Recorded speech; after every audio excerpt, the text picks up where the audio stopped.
Hello everyone, this is Divya Gopal and welcome back to my channel. இந்த video பார்க்க decide பண்ணதுக்கு எல்லாருக்கும் ரொம்ப தேங்க்ஸ். அண்ட் இன்னைக்கு வந்து க்ரீம் ஆஃப் மஷ்ரூம் சூப் தான் பண்ணலான்னு பிளான் பண்ணிட்டு இருக்கேன். ஸோ அதுக்கு தான் இந்த அலப்பறைலாம். இந்த வீடியோ வந்து கிச்சன்லேருந்து எடுத்துகிட்டு இருக்கிறதுனால உங்களுக்கு இந்த பேக்ரவுண்ட்லாம் தெரியுது. So to not mind it. இந்த க்ரீம் ஆஃப் மஷ்ரூம் சூப் செய்கிறதுக்கு பின்னாடி ஒரு பெரிய கதையே இருக்குது. கதை ஆஸ் இன் லைக் எனக்கு ஏன் இந்த க்ரீம் ஆஃப் மஷ்ரூம் சூப் ரொம்ப பிடிக்கும் அண்ட் நான் ஏன் இதை அடிக்கடி செய்கிறேன் அப்படின்றதுலாம். ஒரு 6-5 இயர்ஸ் பேக் வந்து நான் டேட் பண்ணிகிட்டு இருக்கும் போது என்னோடய ஹஸ்பண்டை டேட் பண்ணிகிட்டு இருந்த டைமில் வந்து we often go to Higginbothams cafe, இந்த ரைட்டர்ஸ் கஃபே அப்படின்னு சென்னையில் நிறைய இடங்கள்ல இருக்கும்.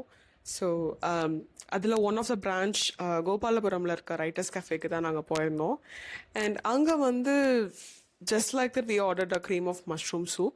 பெருசாக எந்த எக்ஸ்பெக்டேஷன்ஸும் இல்லாமல் நார்மலாக இருக்கும் அப்படின்னு தான் நாங்கள் வந்து ஆர்டர் பண்ணோம். And we ordered 1/2.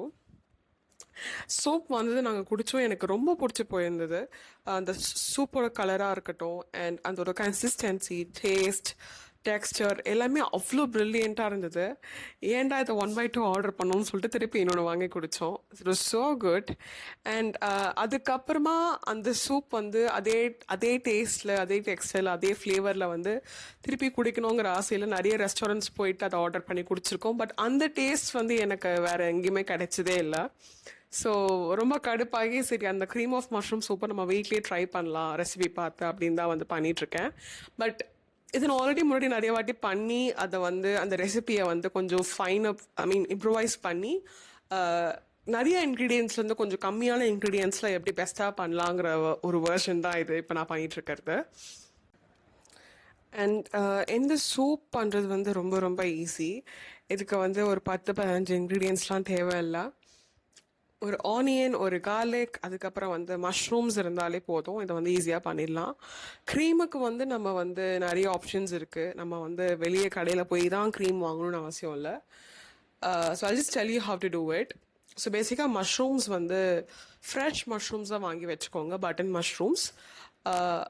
மஷ்ரூம்ஸ் வந்து நல்லா க்ளீன் பண்ணி அது மேலே இருக்க தோலை வந்து நல்லா நீங்கள் வந்து எடுத்து க்ளீன் பண்ணிடணும். அதுக்கு மேலே வந்து வெள்ளையாக ஒரு தோல் இருக்கும், அதை வந்து பீல் பண்ணி எடுத்துகிட்டு அதுக்கப்புறம் திருப்பி ஒரு வாஷ் பண்ணிவிட்டு குட்டி குட்டியாக நீங்கள் கட் பண்ணி வச்சுக்கோங்க.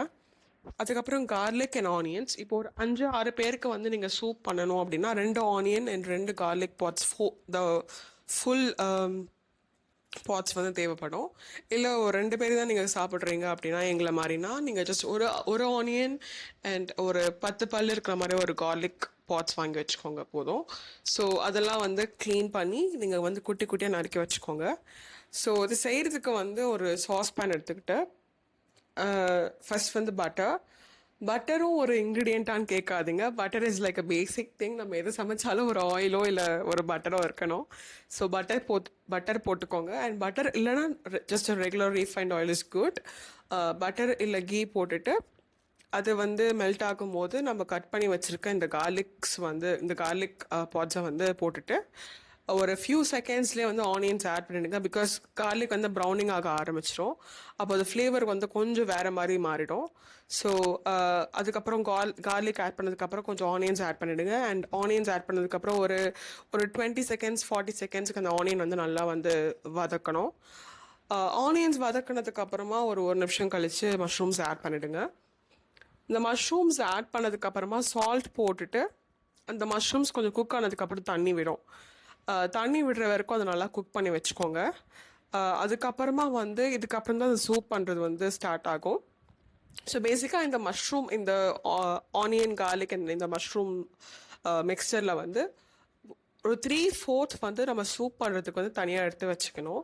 ஸோ அதுதான் வந்து நம்ம மிக்சரில் போட்டு கிரைண்ட் பண்ணுவோம். I'll just tell you how it's done. So இதுதான் நம்ம அரைச்சி வச்சுருக்க அந்த சூப்போட பேஸ்.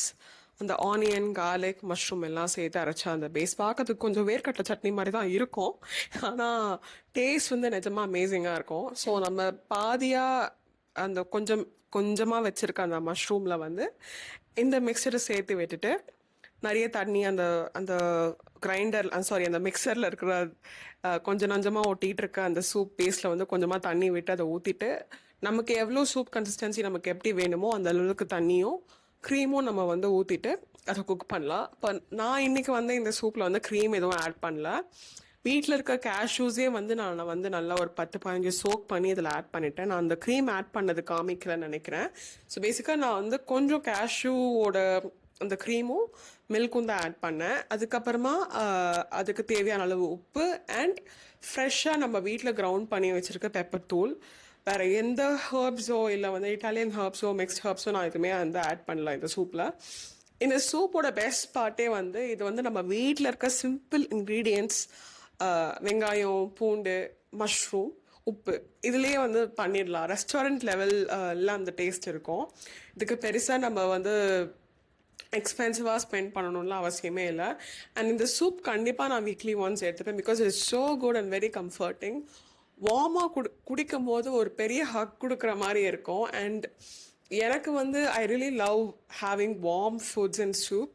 ஸோ கண்டிப்பாக வாரத்துக்கு ஒரு வாட்டியாக நான் அதை பண்ணி சாப்பிட்ருவேன். அண்ட் இப்போ நான் பண்ணியிருக்கிறது வந்து ஒரு 2 பேர் சாப்பிட்ற மாதிரி தான் அந்த சூப்பு.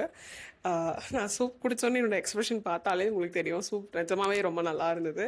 கண்டிப்பாக அதை செஞ்சு பாருங்கள், ட்ரை பண்ணி பாருங்கள். இதை வந்து செய்யறதுக்கு 10 மினிட்ஸ் கூட ஆகாது, அது கம்மியாக தான் இருக்கும். It's so good.